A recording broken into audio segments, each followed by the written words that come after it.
So shaken as we are, so weighing with care, find we a time for frighted peace to pant, and breathe short-winded accents of new broils to be commenced in straws afar remote. No more the thirsty entrance of this soil shall daub her lips with her own children's blood. No more shall trenching war channel her fields, nor bruise her flowerets with the armored hoofs of hostile paces. Those opposed eyes, which, like the meteors of a troubled heaven, all of one nature, of one substance bred, did lately meet in the intestine shock and furious close of civil butchery, shall now in mutual well-beseeming ranks march all one way, and be no more opposed against acquaintance, kindred, and allies.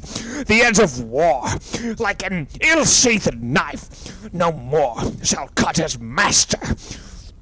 Therefore, friends, as far as to the sepulchre of Christ, whose soldier now, under whose blessed cross we are impressed and engaged to fight, forthwith a power of English shall we levy, whose arms were molded in their mother's womb, to chase these pagans in those holy fields, over whose acres walked those blessed feet, which 1400 years ago were nailed for our advantage on the bitter cross. But this, our purpose, now is 12-month-old, and bootless 'tis to tell you we will go.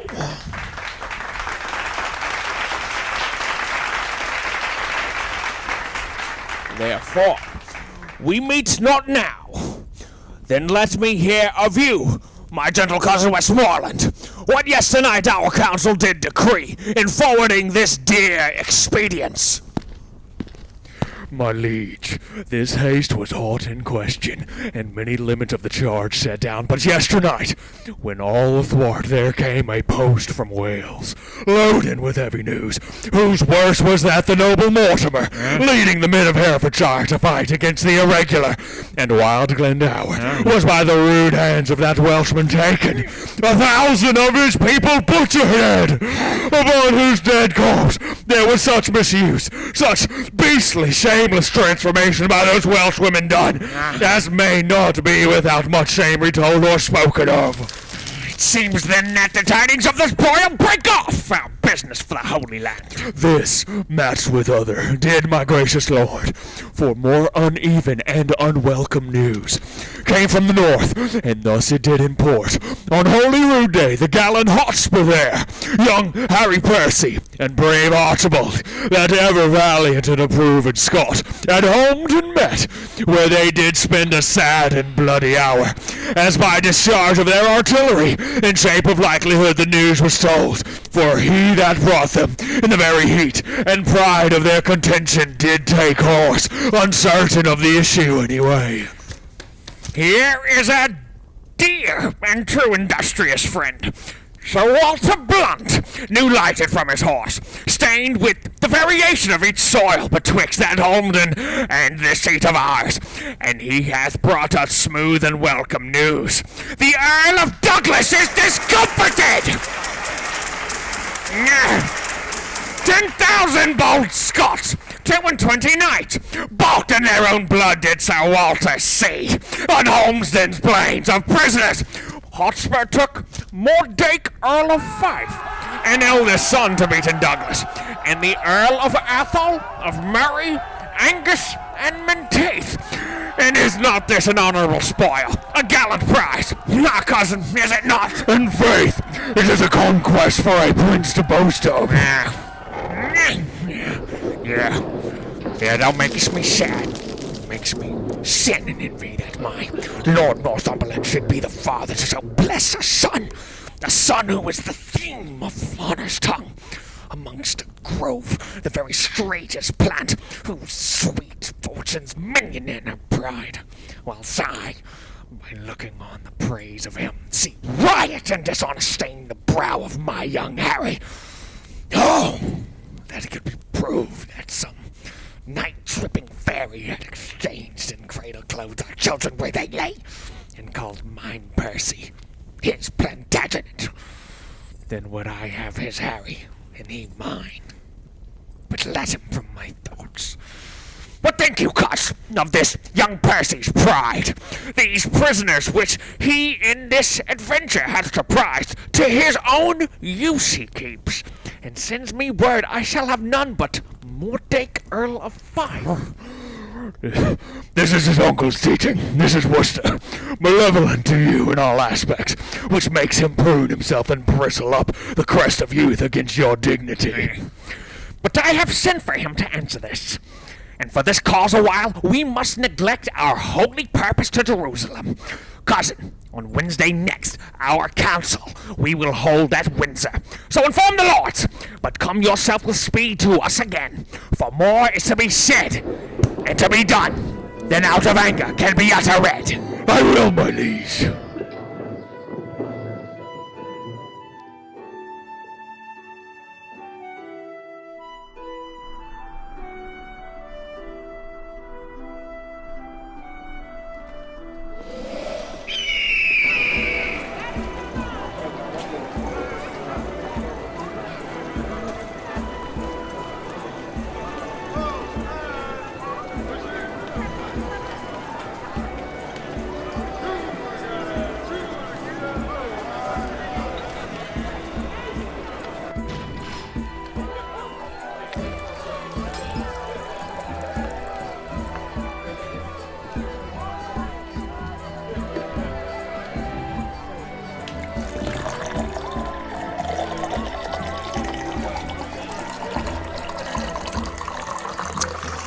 Now how?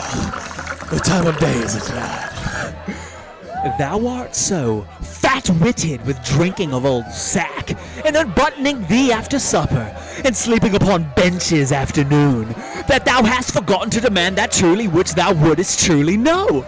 What the devil hast thou to do with the time of the day? Unless hours were cups of sack, and minutes capons, and clocks the tongues of bards, and dials the signs of leaping houses, and the blessed sun himself a fair hot wench in flame-colored taffeta. I see no reason why thou shouldst be so superfluous to demand the time of the day.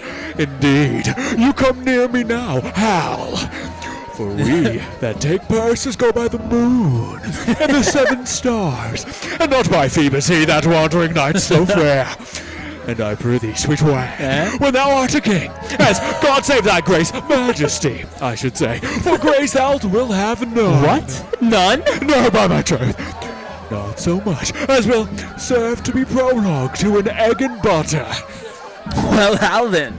Come, roundly, roundly. Marry then, sweet wag, when thou art king, let not us that are squires of the night's body be called thieves of the day's beauty. Let us be Diana's Forsters, gentlemen of the shade, minions of the moon, and let men say we be men of good government, being governed as the sea is by our noble and chaste mistress the moon, under whose countenance we steal. Thou sayest well, and it holds well too. For the fortune of us that are the moon's men doth ebb and flow like the sea, being governed as the sea is by the moon. As for proof now, a purse of gold most resolutely snatched on Monday night, and most dissolutely spent on Tuesday morning, got with swearing, lay by, and spent with crying, bring in, now in as low an ebb as the foot of the ladder, and by in as high a flow as the ridge of the gallows. My lord, thou sayest true, lad. And is not my hostess of the tavern most sweet wench? As the honey of Hybla, my old lad of the castle, and is not a buff jerk in a most sweet robe of durance. Oh no, mad wag! What in thy quips and thy crudities? What a plague have I to do with a buff jerkin? Why? What the pox have I to do with my hostess of the tavern? Well, thou hast called her to a reckoning many a time and oft. Did I ever call for thee to pay thy part? No, I'll give thee thy due. Thou hast paid all there. Yeah, and elsewhere, so far as my coin would stretch, and where it would not, I have used my credit. Yeah, and used of that. Were it not here apparent thou art heir apparent. But I prithee, sweet wag, shall there be gallows standing in England when thou art king? And resolution thus fobbed as it is with the rusty curb of old Father Antic the Law? Do not thou, when thou art a king, hang a thief? No, thou shalt. Shall I? Oh, rare. But, lord, I'll be a brave judge. Thou judgest false already. I mean, thou shalt have the hanging of the thieves, and so become a rare hangman. Well, Hal, well. And in some sort it jumps with my humor as well as waiting in the court, I can tell you. For obtaining of suits? Yeah, for obtaining of suits, whereof the hangman hath no lean wardrobe. His blood, I am as melancholy as a gib cat or a logged bear. Or an old lion or a lover's lute? Yea, or the drone of a Lincolnshire bagpipe. What sayest thou to a hare, or the melancholy of Moorditch? Thou hast the most unsavory similes, not indeed the most comparative, rascalious, sweet young prince. But I prithee, trouble me no more with vanity. I would to God thou and I knew where a commodity of good names were to be bought. An old lord of the council rated me the other day in the street about you, sir, but I marked him not. And yet he talked very wisely, but I regarded him not. And yet he talked wisely, and in the street too. Thou didst well, for wisdom cries out in the streets, and no man regards it. Oh, thou hast damnable iteration, and art indeed able to corrupt a saint. Thou hast done much harm upon me, Hal. God forgive thee for it! Before I knew thee, Hal, I knew nothing. And now am I. If a man should speak truly, little better than one of the wicked. I must give over this life, and I will give it over by the Lord. And I do not. I am a villain. I'll be damned for never a king's son in Christendom. Where shall we take a purse tomorrow, Jack? Zoons, where thou wilt land, I'll make one. And I do not call me a villain and baffle me. I see a good amendment of life in thee, from praying to purse taking. Why, Hal, 'tis my vocation, Hal. 'Tis no sin for a man to labor in his vocation. Boys. Now shall we know if God still have set a match? Oh, if men were to be saved by merit, what hole in hell were hot enough for him? This is the most omnipotent villain that ever cried, "Stand to a true man!" Good morrow, Ned. Good morrow, sweetheart. What says Monsieur Boss? What says Sir John Satin Sugar? Jack, how agrees the devil and thee about thy soul that thou soldest him on Good Friday last for a cup of Madeira and a Sir cup of John Madeira? stands to his word. The devil shall have his bargain, for he was never yet a breaker of proverbs. He will give the devil his due. Shall I tell Jack for giving thy word with the devil? Else he had been damned for cosseting the devil. But my lads, tomorrow morning, by 4 o'clock early, at Dad's Hill, there are pilgrims going to Canterbury with rich offerings, and traders riding to London with 5 purses. I have visits for you all. You have horses for yourselves. Dad shall die tomorrow night in Rochester. I have him smoked supper tomorrow. That's his tip. We may do it as a tourist sleep. If you go, I will stuff your purses full of crowds. If you're not Tony, I'll be hanged. Hear ye, Edward.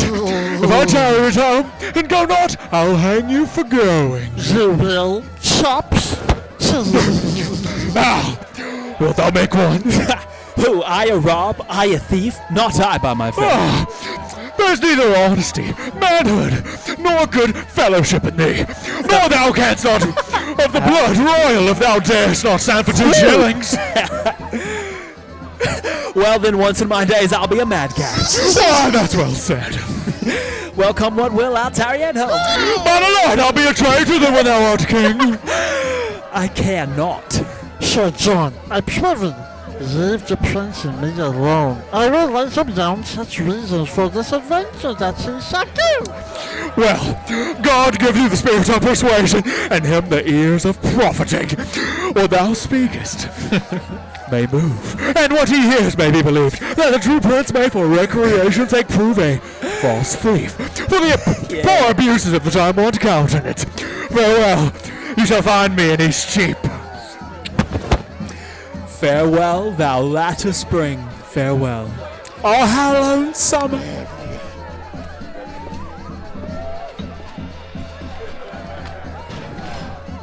Now, my good, sweet, hungry lord, ride with us tomorrow. I have a jest to execute that I cannot manage alone. Falstaff, Bardolph, Peter and Gansel shall rob your men that we have already reserved. Yourself and I will not be there. And when they have the booty, if you and I do not rob them, cut this head off from my How shoulders. shall we part with them in setting forth? Why, we will set forth before or after them, and appoint them a place of meeting wherein it is at our pleasure to fail. And then will they adventure upon the exploit themselves, which they shall have no sooner achieved than will set upon them. But 'tis like that they will know us by our horses, by our habits, and by every other appointment to be ourselves. Tush! Our horses they shall not see. I'll tie them in the woods. My visage we will change after we leave them. And sure, I have cases of background for the nuts to mask out those that were coming. Yeah, but I doubt they will be too hard for us. Well, for two of them, I know them to be as true-bred cowards as ever turned back. And for the third, if he fight longer than he sees reason, I'll forswear arms. The virtue of this jest will be the incomprehensible lies that the same fat rogue will tell us when we meet us supper. How certain, at least he fought this, with what wars, what blows, what extremities he enjoyed, and in the reproof of this lie suggest. Well, I'll go with thee. Provide us all things necessary and meet me tomorrow night in Eastcheap. There I'll sup. Farewell.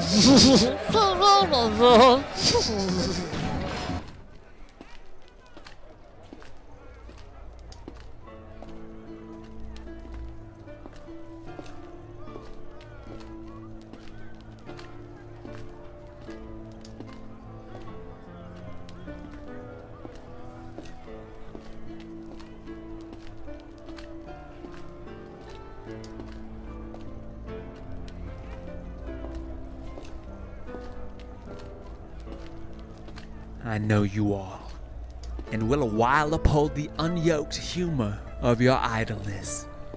Yet, herein will I imitate the sun, who doth permit the base, contagious clouds to smother up his beauty from the world, that, when he please again to be himself, being wanted, he may be more wondered at by breaking through the foul and ugly mists of vapors that did seem to strangle him.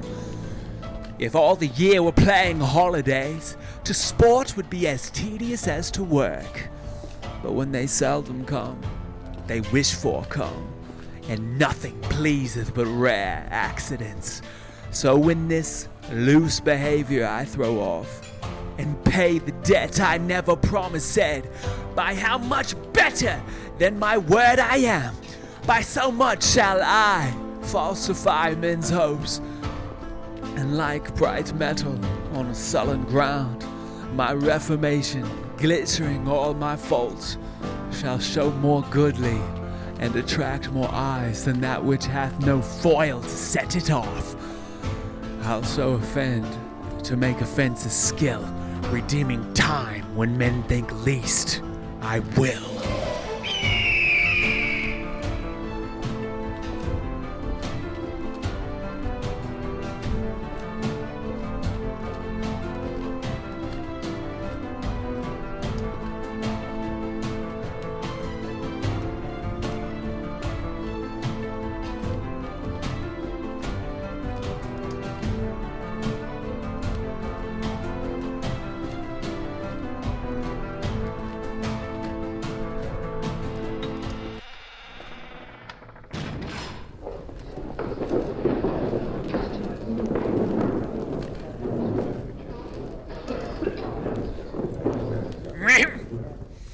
My blood hath been too cold and temperate, unapt to stir at these indignities, and you have found me, for accordingly you tread upon my patience. But be sure, I will from henceforth rather be myself, mighty and to be feared, than my condition, which hath been smooth as oil, soft as young down, and therefore lost that title of respect, which the proud soul ne'er pays but to the proud. That else, my sovereign liege, little deserves the scourge of greatness to be used on it. And that same greatness, too, which our own hands have hoped to make so portly. My lord! Wisdom! Get thee gone, for I do see danger and disobedience in thine eye. Oh, sir, your presence is too bold and peremptory, and majesty might never yet endure the moody frontier of a servant brow. You have good leave to leave us. When we need your use and counsel, we shall send for you.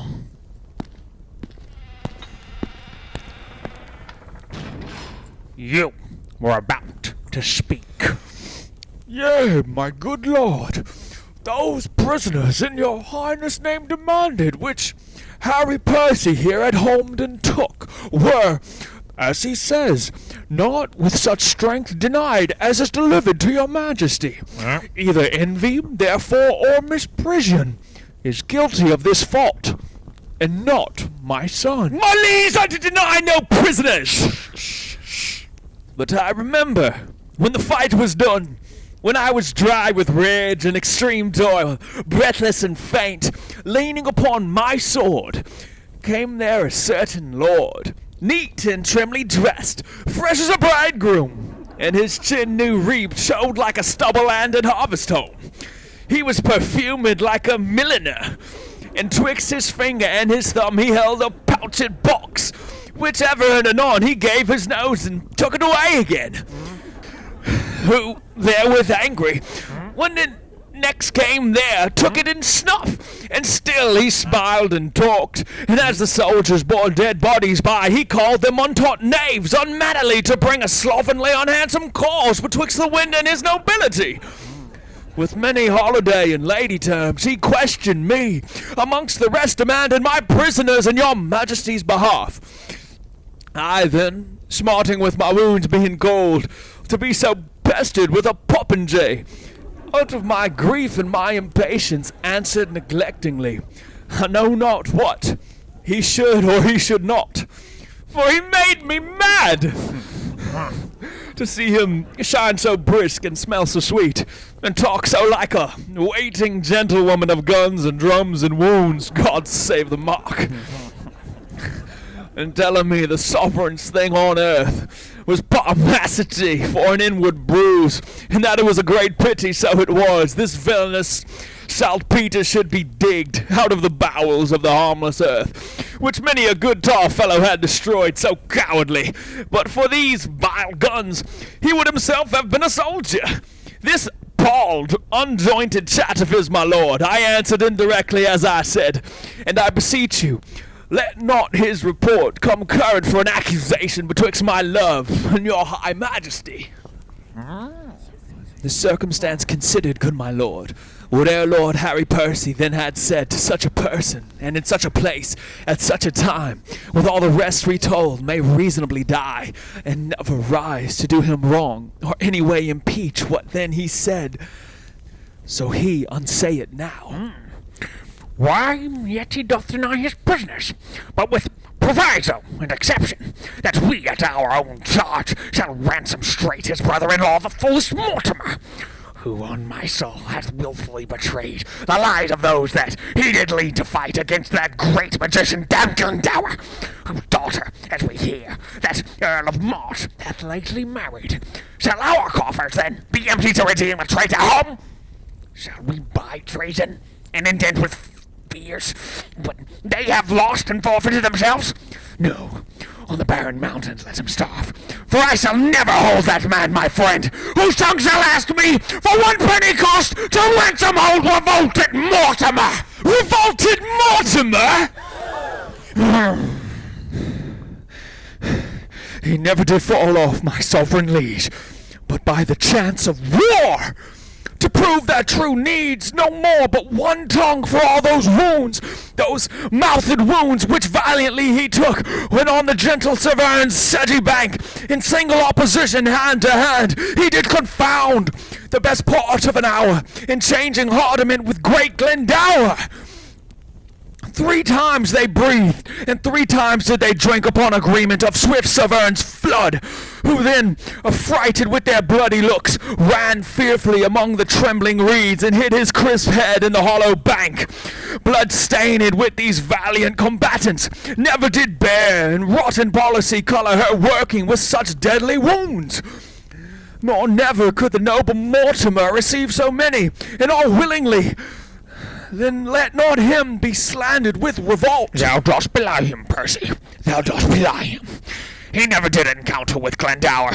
I tell thee, he dost as well have met the devil alone as Owen Glendower for an enemy. Art thou not ashamed?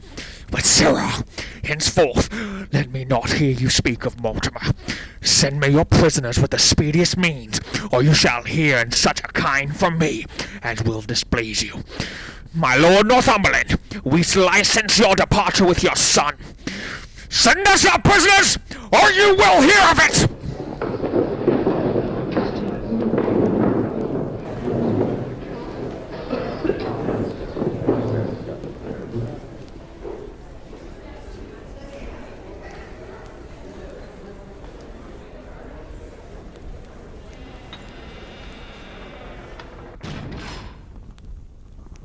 And if the devil come and roar for them, I will not send them.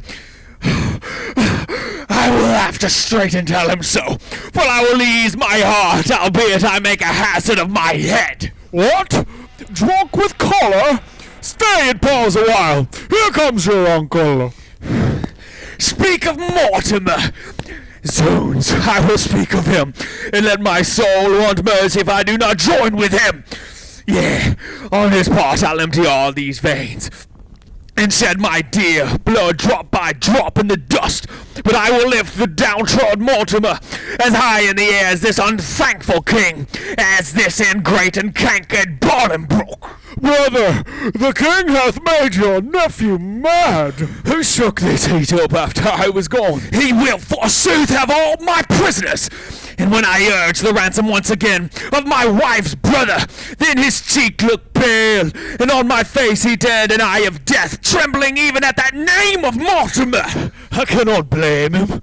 Was he not proclaimed by Richard that dead is the next of blood? He was. I heard the proclamation.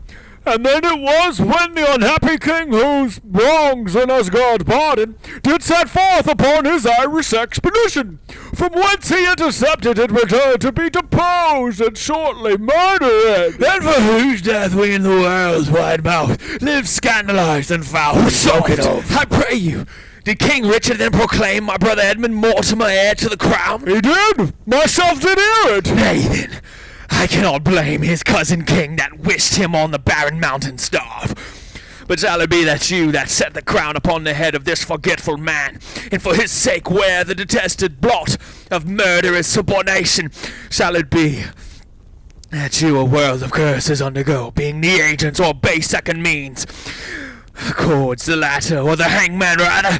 Oh, pardon me that I descend so low, to show the line in the predicament wherein you range under this subtle king. Shall it for shame be spoken in these days, or fill up chronicles in time to come, that men of your nobility and power did gauge them both in an unjust behalf, as both of you, God pardon it, have done, to put down Richard, that sweet lovely rose, and plant this thorn, this canker Bolingbroke? And shall it in more shame be further spoken, that you are fooled, discarded, and shook off by him whom these shames ye underwent? No, yet time serves wherein you may redeem your banished honors, and restore yourselves into the good thoughts of the world again. Revenge the jeering and disdain, contempt of this proud king, who studies day and night to answer all the debt he owes to you, even with the bloody payment of your deaths. Therefore I say, Please, cause say no more. And now I will unclasp a secret book, and to your quick conceiving discontents I'll read you matter deep and dangerous, as full of peril and adventurous spirit, as to a walk a current roaring loud, on the unsteadfast footing of a spear. If he fall in, good night, or sink or swim, send danger from the east unto the west, so on across it from the north to south, and let them grapple. Oh, the blood stirs to rouse a lion and to start a hare. Imagination of some great exploit drives him beyond the bounds of patience. By heaven, methinks it were an easy leap to pluck bright honor from the pale-faced moon, or dive into the bottom of the deep, where fathom line could never touch the ground, and pluck up drowned honor by the locks. So he that doth redeem her thence might wear without connival all her dignities, but out upon this half-faced fellowship he apprehends a world of figures here, but not the form of which he should attend. Good cousin, give me audience for a while. I cry you mercy. Those same noble Scots that are your prisoner, I'll keep them all. By God, he shall not have a Scot of them. No, if a Scot would save his soul, he shall not. I'll keep them by this time. No way, and lend no ear unto my purposes. Those prisoners you shall keep. Nay, I will. That's flat. He said he would not ransom Mortimer, forbade my tongue to speak of Mortimer, but I will find him when he lies asleep, and in his ear I'll hollow Mortimer.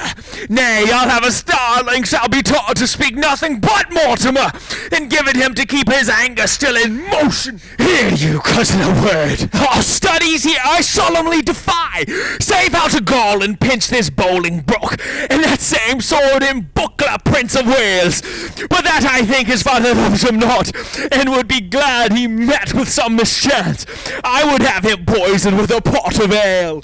Farewell, kinsman. I will talk to you when you are better tempered to attend. Why, what a wasp-stung and impatient fool art thou to break into this woman's mood, trying thine ear to no tongue but thine own? Why, Look you, I am whipped and scourged with rods, nettled and stung with bismias when I hear of this vile politician Bolingbroke. In Richard's time, what do you call the place? A plague upon it! It is in Gloucestershire. 'Twas where the madcap Duke, his uncle, kept his Uncle York, where I first bowed my knee unto this king of smiles as Bolingbroke.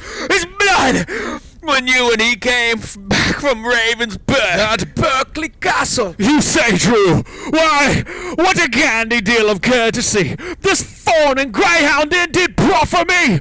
Look, when his infant Fortune came to age, and gentle Harry Percy, and kind cousin, oh, the devil take such cozness! God forgive me! Good uncle, tell your tale, for I have done. Nay, if you have not to it again, we will say at your leisure. I have done it, faith. Then once more, to your Scottish prisoners, deliver them up without their ransom straight, and make the Douglas son your only mean for powers in Scotland, which, for divers reasons, which I shall send you written, be assured will easily be granted. You, my lord, your son in Scotland being thus employed, shall secretly into the bosom creep of that same noble prelate well beloved, the Archbishop Of York, is it not? True, who bears hard his brother's death at Bristol, the Lord Scroop. I speak not this in estimation, as what I think might be, but what I know is ruminated, plotted, and set down, and only stays but to behold the face of that occasion that shall bring it on. Upon my life, it will do well. Before the game is afoot, thou still lettest slip. Why, he cannot choose but be a noble plot. And when the power of Scotland and of York to join with Mortimer, And so they shall. in faith, it is exceedingly well aimed. And 'tis no little reason bids us speed to save our heads by raising of a head. For bear ourselves as easy as we can. The king will always think him in our debt, and we think ourselves unsatisfied, till he hath found a time to pay us home. And see already how he doth begin to make us strangers to his looks of love. Will be then avenged on him. Cousin, farewell. No further go in this than I by letter shall direct your course. When time is ripe, which will be suddenly, I'll steal to Glendower and Lord Mortimer, where you and Douglas and our powers at once, as I will fashion it, shall happily meet to bear our fortune in our own strong arms, which now we hold in much uncertainty. Farewell, good brother. We shall thrive, I trust. Uncle, adieu. Oh, let the hours be short, till fields and blows and groans applaud our sport.